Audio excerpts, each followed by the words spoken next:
Good to speak to you this morning, Mark Crisp. Tell us about what you are calling for, what it is you'd like to see happening. Good morning to you, Jane, and good morning, ENC viewers. As Picasso, what we really are calling for, Jane, is because of all the struggles that our salon owners and hairstylists have been going through. Presently, we're at level 1 in terms of the lockdown, which means there is no certainty as to when salon owners will open and when practitioners will go back to work. So what we do want from government is to move us up from level 1 so that there is more certainty as to when we can get back to business. Because the feeling out there is that the longer it takes for us to get back to business, the more difficult it will be for everyone in the industry. And how are you going to convince government, other than the fact that people need to get back to work? What promises can you give them? Jane, it's been very difficult this far. We've been lobbying and doing all kinds of things. But if you look at the beauty industry, the only problem right now is in terms of advocacy. The government does not see us as professionals, which is not true. There are a lot of qualified professional hairstylists.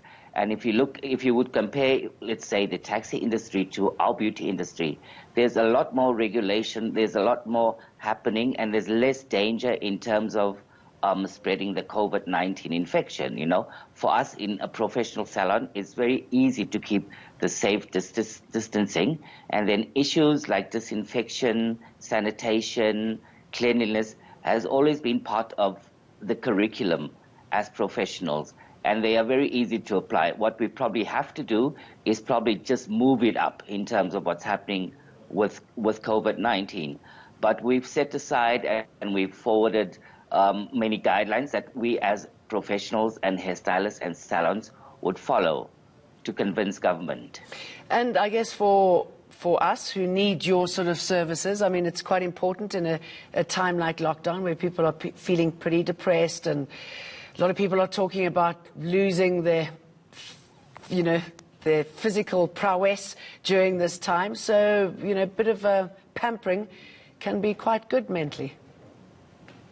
Absolutely, I agree with that. And the great thing about being a hairstylist or makeup artist, you're also a lot of times a therapist to your clients. People come in, they talk about their problems, they get very personal, in terms of what the situation is at home, the situation in their marriages. And it's always good for when clients walk into your salon, it's always a good space for them to release, So I suppose it's quite hard to be creative outside the salon, isn't it? I mean, there's only so much you can do online. Besides, I don't know. Personally, for myself, all I've been doing is stirring a pot, and I've had enough of stirring a pot. I'd like to get back and pick up my scissors and my blow dryer and get creative and interact with people again. So, yes, okay, absolutely. Well, Mark, we want that too. Best of luck. We're going to be keeping an eye out on that. Mark Crisp talking to us.